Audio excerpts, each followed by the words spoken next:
present your content. Go ahead with your presentations.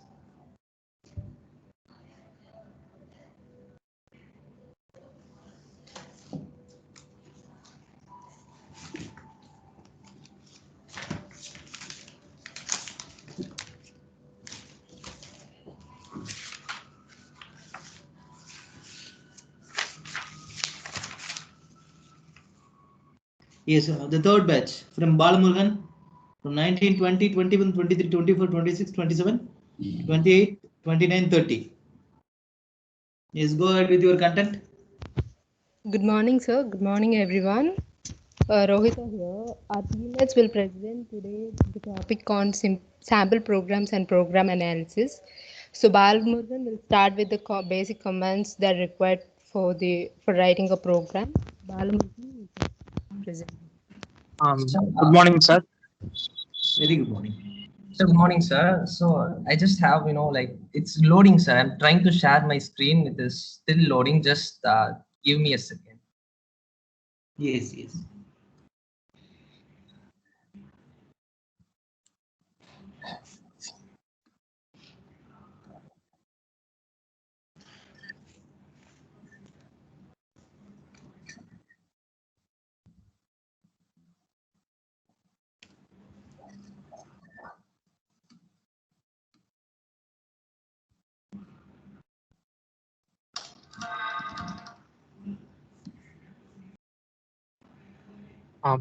Good morning, sir. I start with VAL programming. I start with VAL programming, which is used for programming in industrial robotics. First, VAL programming is the first commercial available textual language robot.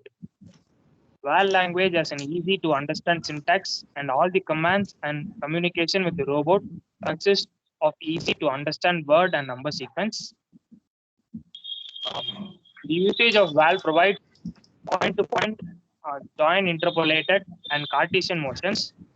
Also, specification and manipulation of Cartesian coordinates frames, including the specification of locations related to arbitrary frames. Then, setting and testing binary signal lines and the ability to monitor these lines and also execute procedure during when an event is detected. And it also used to provide integer variables, arithmetic, conditional branching, and deeper next slide.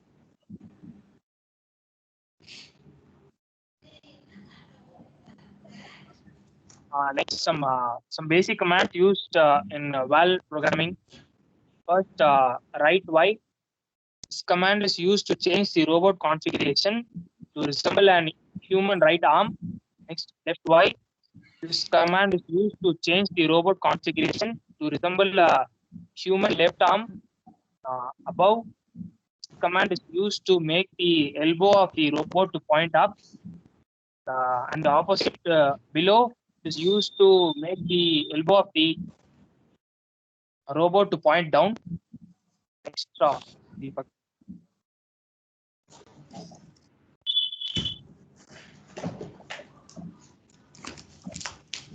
Deepak, next slide, Ra. No, I've already moved. Okay. I think I made this. Next, motion control of the robot. First, move command. This move command is used to move the robot to a specified location. Moves command. This command is used to move the robot in a straight line path. Next, draw. This command is used to move the robot to a straight line through specified distance in X, Y, and Z direction. Approve. This command is used to move the robot to location which is at an offset from a specified point. Next, depart.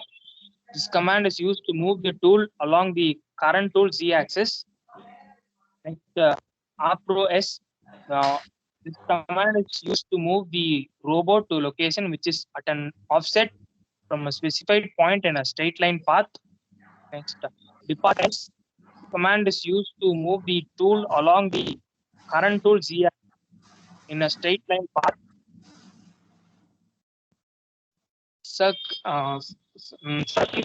Circle command is used to Provide a circular interpolation via three specified points. Next, set I command. Hey, previous Okay. previous. Because you said next, I thought you were asking me to move on to the next slide. Sorry. Set I command. This command is used to set the value of an integer variable to the result of an expression. Type I command. This command displays the name and values of an integer variable. Speed command. This specified the speed for all the robot motions. Execute. This command is used to execute the program once, and if a number is represented, then, for example, if execute 5 is given, then the user program will be executed 5 times, and if a negative number is given, then the user program will be executed indefinitely. Abort command. This command terminates program execution after completion of the current step. Pause command. This command terminates the execution of a user program. Proceed. This command is used to terminate pause command. Reset command. This command is used to turn off all external signals. Next.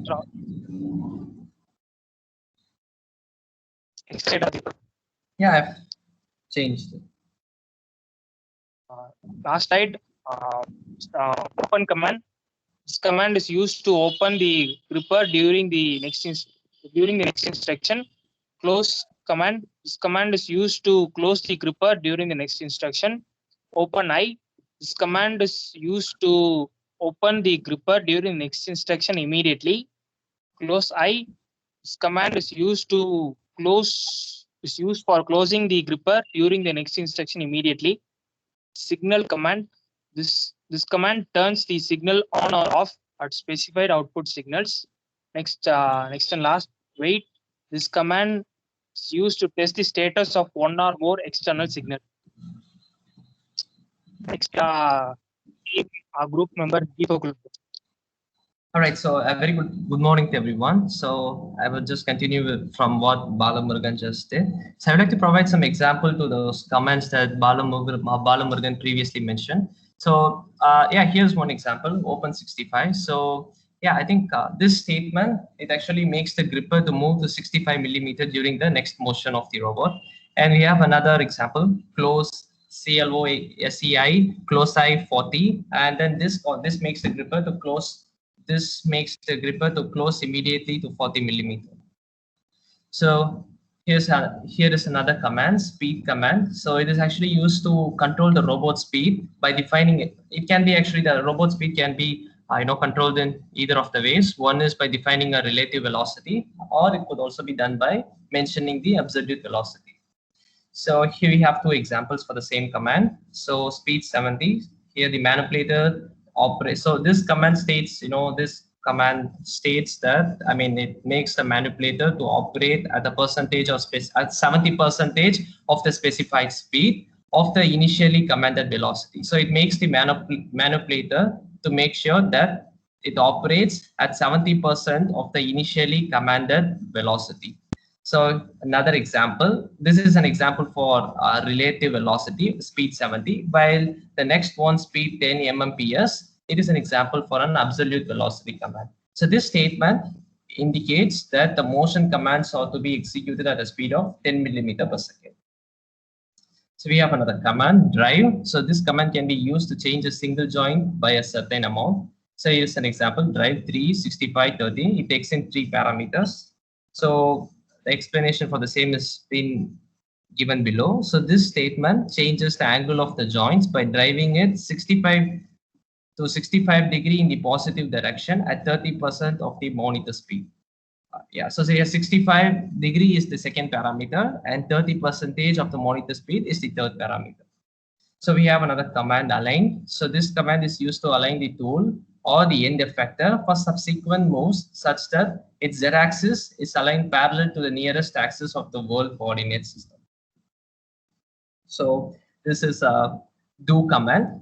It actually allows the robot to execute the program instructions. We have two examples. So do align, it means the robot is going to execute the align command, and do move PI, I think it's the same. All right, so we have another one, grasp. If it's used to check if a particular, it is like, let's say, we will go with the example before first, so that we would be able to understand its definition in a much better way. So grasp 11.5, 1110, I think it has got two parameters. And then this above statement closes the gripper and checks if the opening is less than 11.5 millimeter. If it is true, then the program branches to the statement 1110 in the program. So it means that the grasp, it is used to check. It is like, it's like a conditional statement that is used to check. If something has to be, that is used to check for a particular condition, and if it satisfies, it does something else. So we have another command, close 4.0 LB. So it indicates, it's actually another example. It indicates to apply a 4 lbs gripping force against the bar. So there's another example, move at P280. It has two parameters, two arguments. So this causes a joint interpolated motion from the current position to a point P2. And during the motion, it also activates the hand opening to 80 millimeter. So move is P280. So for straight, it is a command to facilitate straight line motion. So some more examples, wait 20 on, it would cause the program execution to stop until the input signal coming to the robot controller at port 20 is in on condition. So wait signal, it could also be, the argument could also be passed as coordinates -1, 2. That is, it stops the program execution until the input signal 1 is turned off and input signal 2 is turned on. It's not a coordinate, but I said it's like a coordinate within parentheses. So we have another two commands, reset and react. So this turns off all external output signals. It is used in initialization portion of a program to make sure that all external signals are in a state of non-state off, that is in off state. So react, this is used to continuously monitor an incoming signal and to respond to a change in the signal. So this is an example for React 11. So already we know that React is used to keep a check of the robot state and react accordingly. So here we have an example, React 11 and safety. It means that if the input line is 11, it checks if the input line is, it just keeps track of the state of the input. And then if the input line is 11, here like we are monitoring the input line 11. And if the current state of the signal is off, then the signal is monitored for a transition from off to on and then again off. When the change is detected, the react command transfers the program control to a subroutine safety. So here's a simple, very basic Valve program. So we have this program demo. That means the name of the program is demo. This could be execute. The name of the program can be set by this command. So we have another command. The second command, P140, takes in two arguments. So it means to move to the location 40 millimeter above P1, while P1 is the location that is to be defined. Moves P1, it means moves along the straight line to P1. Close eye, as Balamurugan has already explained, the same command. So it makes the gripper to close immediately onto the object. Departs 100. Withdraw arm 100 millimeter from P1 along the straight line path. Approach box, 150, it takes in one argument. So move along the straight line to location 150 millimeter above BOX, which is to be defined, and which is to be defined by us in the program. And open eye, it means it just asks the gripper to open to drop the box. 1 second. Yeah, and depart 70, it means it makes the robot to withdraw its arm 70 millimeter from the box. Again, box is something that we have already defined in the program.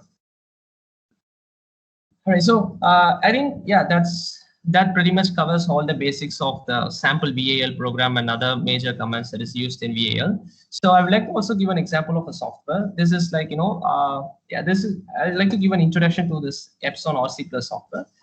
This isn't any sort of, I'm not going to tell in detail about how the software works and how it manipulates and all that, but this is just an example of how we, tune a robot in an industrial setting. It's like, I'll just give you a very basic example.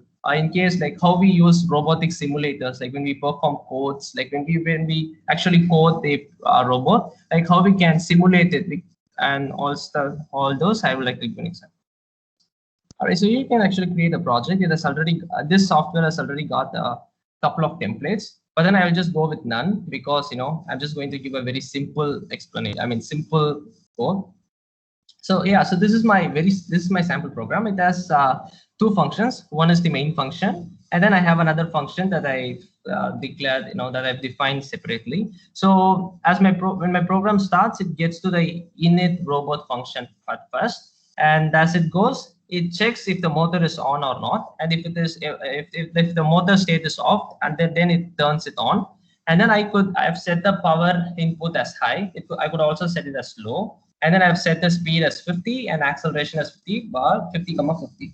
So high power, it means that the robot operates at its maximum speed and maximum force. While low power, it's quite the opposite. But generally, we prefer, most of them prefer to have the power at low, because the robot operates at a very slow speed, and that is actually for the safety purposes. Like because the robot movement is slow, we could turn off the program before anything terrible happens.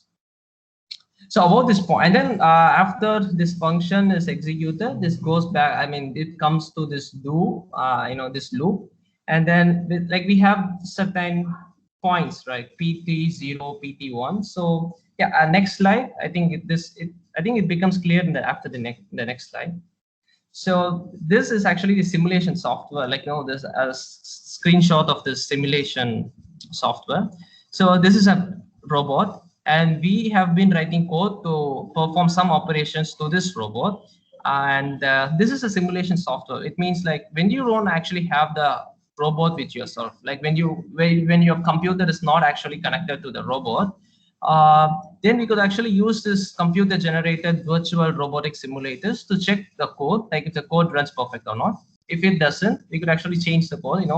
We could actually make it we could actually just deploy the errors, and then once it is finally done, we could actually connect it to the real world robot.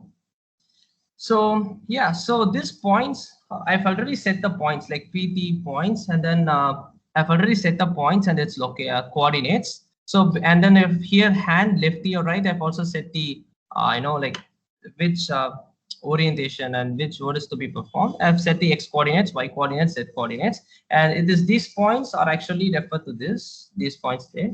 And these points can be either manually set, or we could also use another function. I mean, there's an option here.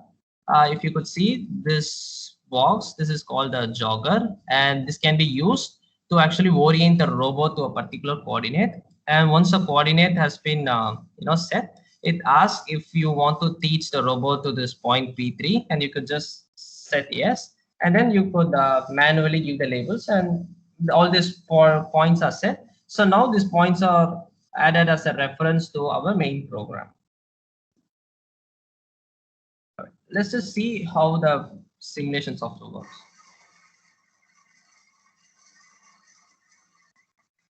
So that basically it. That's all. So I think now you have an idea of how this software works. I will once again give I'll just skim through the program. So Deepak, just a minute, Deepak, it was open source software. Deepak, Epson is an open source software. Yes, sir. Yes, sir. Yes, I request all of you to please visit Epson and please have a hands-on training with that software. Very good, Deepak. Surely. Thank you, sir. So yeah, I'll just skim through the program and then I'll come in my presentation. So it's like wait 0.1. I think it's pretty clear. Like the robot has to wait for a second, and it moves to the 0.1, and then it waits for another second. This loop actually continues till, yeah, I think this loop continues. And here we have already set the coordinates for each of those points. So yeah, so that's how this program actually works. Okay, thank you very much. So next on, Rohita will continue her presentation.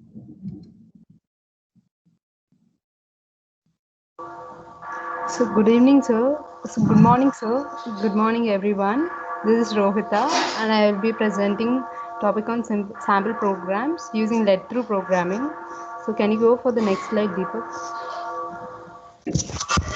Yeah, as we all know, robot programming is something, the set of instructions that we give to robot in order to get a workput, shape of a desired workput, work UFA, output. Deepak Surya. That's it. Okay. Yeah, and then the other, can you move through the before slide, Deepak? Yeah. Yeah. Do you want me to move to the next slide? Your voice is breaking. Am I audible? Yeah. All right. So this is basically there are four different methods which we can give robot programming. One is manual method, and the other thing is walkthrough method, and other let through and offline programming. Can I move to the next slide? Plain let through method in this presentation. So one of the most basic advantage of let through programming is that it can have memory, like every motion, each motion is recorded in the memory. So for the further use, if we have any problem with the output, we can check where we went wrong and we can correct it. So that's the most important advantage of let through programming, and it's very easy to use and it is convenient. So we can go for the sample program. Yeah. So these are the basic comments. These are basic comments that we can use. The only thing here we can note is here we use move P1 and the next thing is move P1, right? So the basic difference here is the suffix case. That it is under straight line interpolation motion. If you don't use the suffixes, it means it is in joint interpolation motion.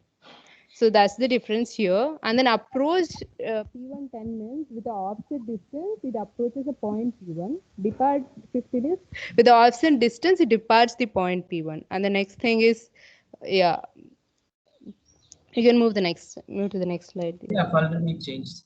Yeah.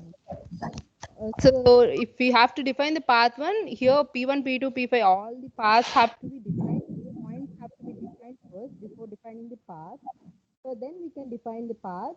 So that we have to move P1 to P2, and P3 to P5, and so on. Like above below already mentioned by my team. And this is inch per second. If we are mentioning speed in inches per second, we have to use IPS, and then open close are also mentioned by Siemens earlier. Can you move to the next slide, Deepak?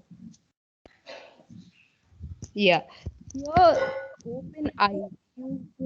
So that means for immediate actions, opening or closing actions, we'll use I here. And pretty much they are all same. Next, so we'll go with an example now where we can use all these commands. Deepak, can you move to the next slide? Yeah, these are all the commands that we can use while store. As I've mentioned, let through programming has store, like it can store the commands that we can give it before. So we have to give this command in order to store that. So, and then go to 10 means this command, and okay. So read means, okay, we can go for the example now.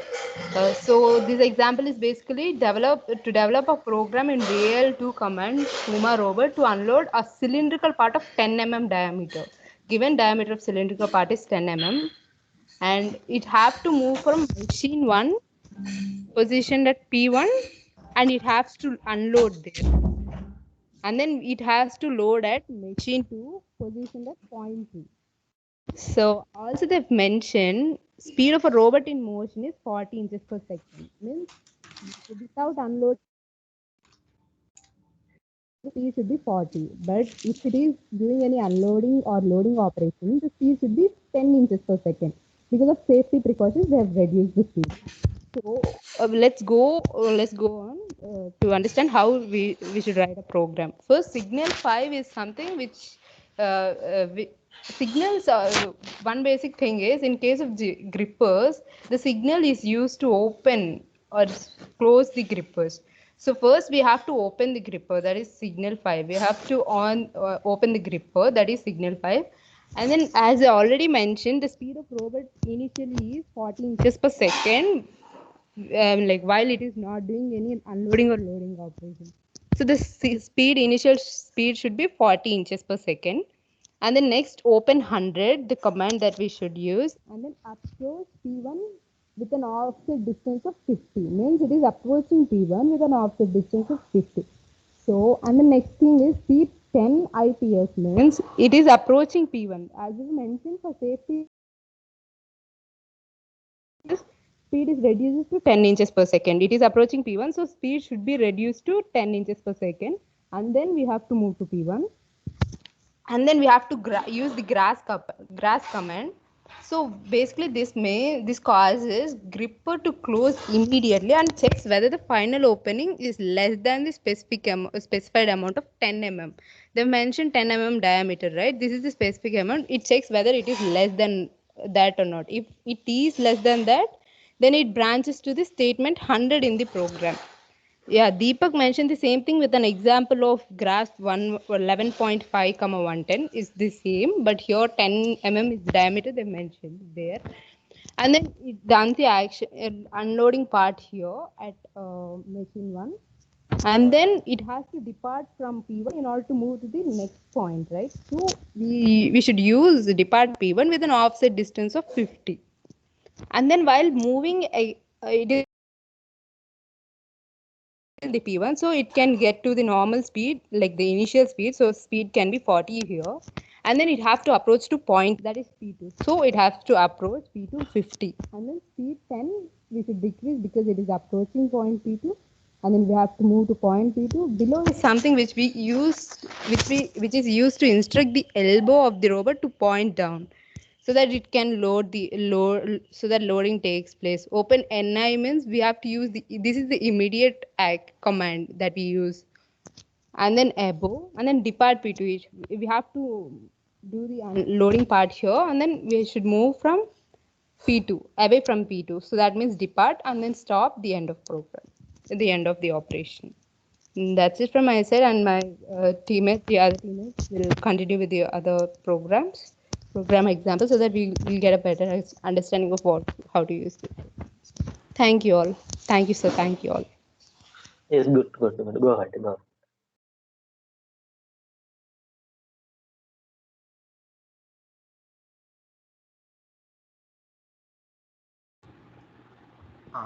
Hello. Thank you, Rohita. Good morning, everyone. Good morning, sir. Yes, Kalyan. Go, Kalyan. Yeah, let's just see another example on how we can use this valve programming on drilling. Yeah. Okay, what do we have here? Yeah, suppose we want to drill 16 holes according to a pattern. I will show the figure in the next slide. Okay. In mass production, everything is dependent on time and accuracy, right? We can't just map every position for each drill, so that we can every position. So for every hole, we need to have a more. We need to optimize the procedure by using this valve programming. Yeah, this program allows all holes to be drilled given just one location at the bottom right hand corner of the diagram. Next slide, please. Yes. So let's just think for a second. Yeah, a question. Do you guys know how we can do this? How we can map all these position from given one position? Sir, do you have an idea?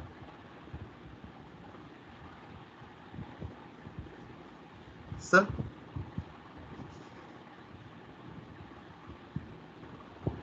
Okay. Okay, I will tell you how we can map these positions. First of all, let's see what this figure exactly looks like. It looks like an array, right? Yeah. For array, how we can map these holes? Can you think now?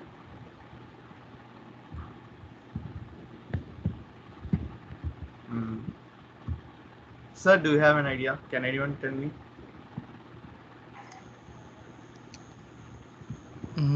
No idea, I think. Okay. If someone interacts, it will be better. Sir, do you have an idea?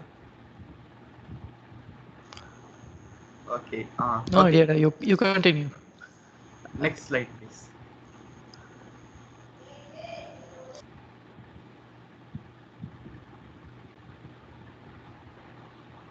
Next slide, please.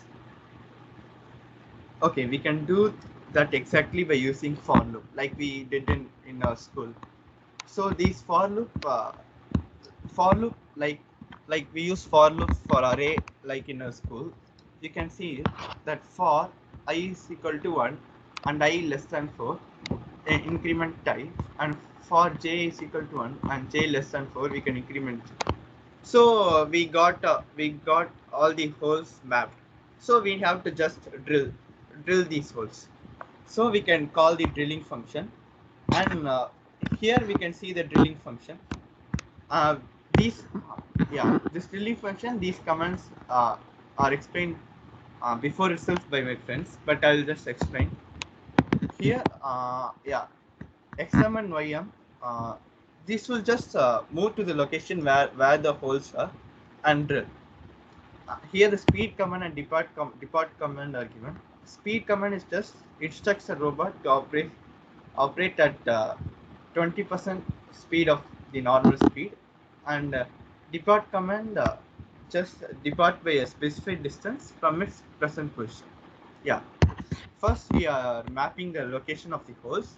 We are calling the drilling function, and we are drilling those holes. That's it.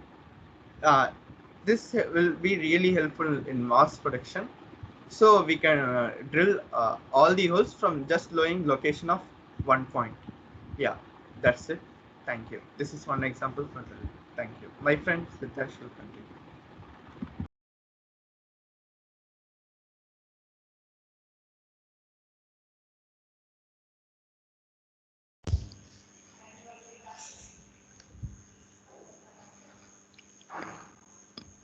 Good morning, everyone. A rainy morning here.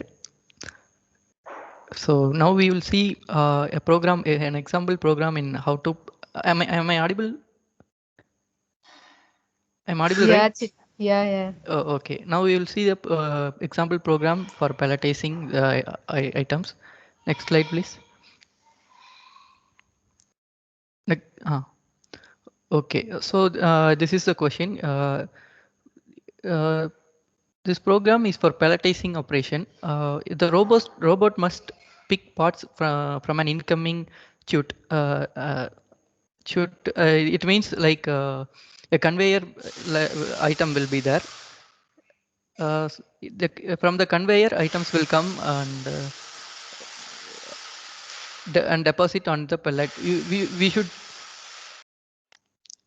arrange the items in a pallet with proper distancing. As given in the question, it should be rows should be 50 mm apart and its columns should be 40 mm apart. The plane of the pallet is assumed to be xy. So, and the rows are parallel to x, columns are parallel to y, as you know, all, and the objects are 25 mm tall. Okay, so here are the variables we use. Row is a variable that indicates row number, column indicates column number, x, y indicates coordinate values. Next slide. Yeah, so in this graph, we can see the columns and rows divided. We should place take the items from the corner and place it to the intersection of these rows and columns. For example, 2, 2, 2, 3, 2, 4. First, the robot should pick the items from corner and it should keep it arrange it from to all the column intersection points. So okay, so location constants, if we see, we'll use pickup. Pickup indicates the pickup point on the chute, and corner indicates the starting point on the pallet. Drop indicates to where to drop the item. Okay, so next slide. Yeah, starting the program, we will have program palletize. We will define pickup and corners. After that, we will define drop. Drop means that coordinates. Drop is coordinates x, y. Open I OpenEye means it should, as explained already, it will to open the end effector. I mean, the robot will open its hand, and then we will define row as 0. Row is a variable, as informed already, and y we will define y as row into 50. As given, we have our row separation is 50, and column we define it as 0, and we assign value 0 to it. X we will assign as a column into 40, as the distance should be 40 mm for corners. And drop as we have already defined, it will be coordinates where it indicates the coordinates where the robot should drop. So we define it as corner plus xy. Corner is the coordinate as defined already. So first the robot will approach pickup. Where it should pick up, the robot will approach there. It will move to that mouse pickup. It will move down to the item. Next, close eye. It will close immediately. It will close its end effector immediately. Now the robot has approached the pickup, moved down to the pickup, closed it. I mean, it catched the item. Now it will depart 50. Depart 50 indicates it will move 50 mm above in z-axis. So as it departed, we will depart from this slide. Next slide. Yeah, as it departed, we departed. It departed 50 mm in the z-axis. I mean, it moved up 50 mm. Now it will approach drop. Drop, as we defined, it will be 0, 0 now. As drop is corner plus xy. Xy is 0 now, so it will be 0, 0. Then it moves to drop.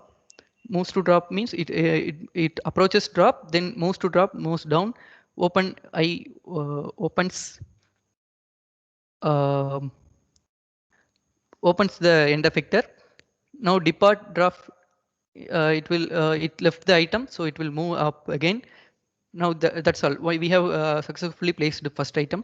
Now we should loop the process again and again. So first we will do it column by column. We will fill the first column. So column equal to column plus 1, we give it, and then if column's limit should be 6. So if column less than 1, we will go to 20. 20 means in the previous slide we had 20, right? 20 per row. And if after filling the first column, we will have to go to the second row, and then we should fill this second row in first column. That's all. So for row the limit is 4. So by this it will place items everywhere, and the program ends. Thank you all. Any questions?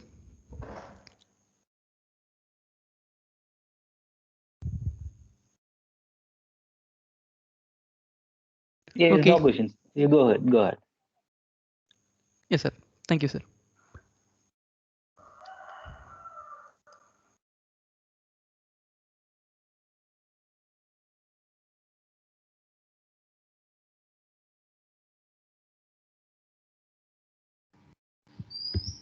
Good morning. Good morning, sir. I'll be doing a slightly different version of the palletizing program we've just seen, but this is using Python.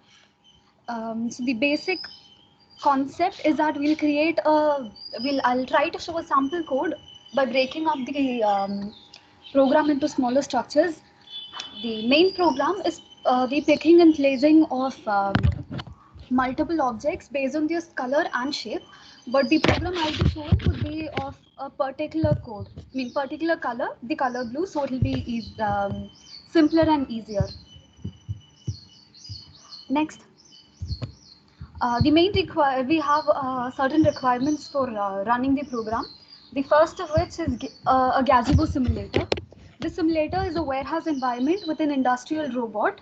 Multiple objects can be placed on the environment, and it has a conveyor and 2 boxes for placing our picked objects. And then we have an industrial robot teleoperator, which it's a GUI which lets us, a graphical user interface which lets us give inputs related to the angle of the arm, the joints, and all such inputs. It also helps us determine the coordinates of the joint, and it gives us options to reset the whole program and enter a bunch of other commands.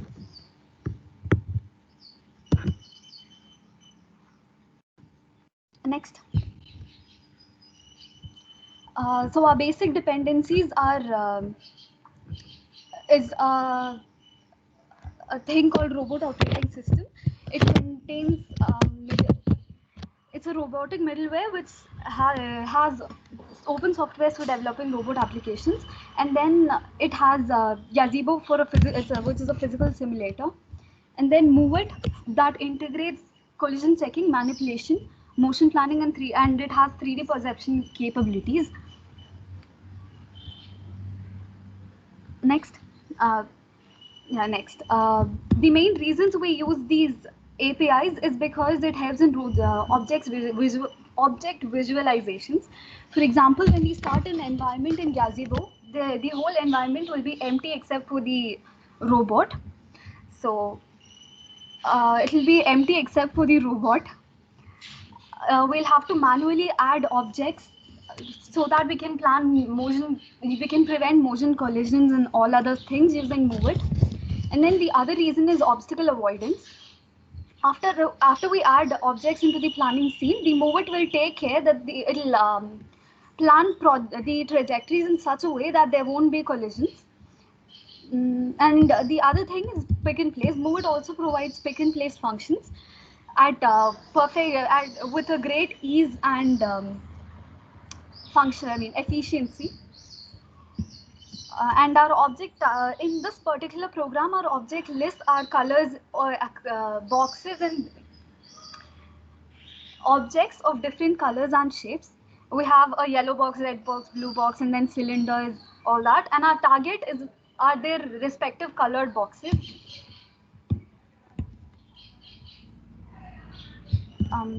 This is a very simple program that has it uses different APIs.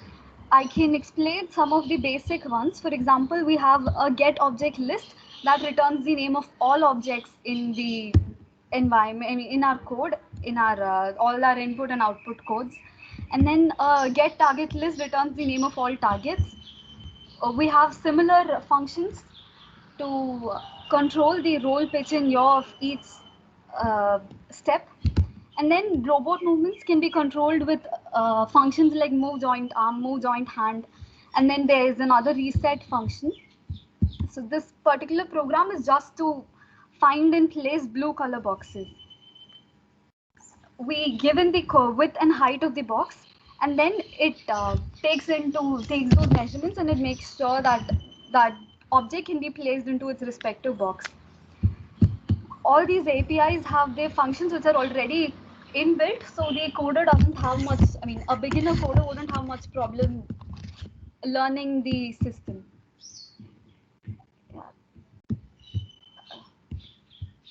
Thank you, that's it. So can I mute myself? Yes, do you have any doubts with the Divyadashini slide? Is concerning Kalyan, you stream your presentation? Kalyan, I think Deepak Surya presented steamed Kalyan presentation. I think so.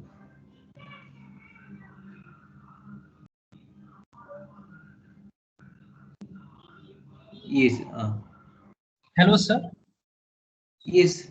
Yes, sir. What were you asking? Present Kalyan presentation, Deepak Surya. Once again, sir. Okay, 1 second. Just 1 second, sir. Kalyan, it is feasible by doing with any other loops, Kalyan, or without loop it is feasible to do your program? Sir, is it visible now? Yes, yes. Go back to the slide number 3. Slide number 3. Keep it in slide number 3. Yes, sir. I've changed it. Yes. Yes. 16 holes to be drilled on 20 mm by 20 mm grid. Okay, okay. Is slide number 4? I think Kalyan left. I think so. Huh? Slide number 4. Okay. Okay. Anyway, in the next class, you come up with the answer. There is, if there is any feasibility to get the program without loop. That is my first question. And second question is, and any other loop is used to run this particular type of program, and that is what my question. And there are, I think 1, 2, 3, 4 people left in this particular group. Anyway, I have 10:30. I have other class. We will continue in the next class. Next class we will continue. I'll have a conversation with both the representative Chitas and KD Singh because we have a few more days and we need to rush up all other titles too. Anyway, with the conversation, I will communicate on what day, which title has to be presented by which batch. I'll make communication through group. Thank you for all your presentation. It was nice. Thank you. We'll meet during next class. Probably Monday, 10:30 we'll meet. Okay, thank you very much.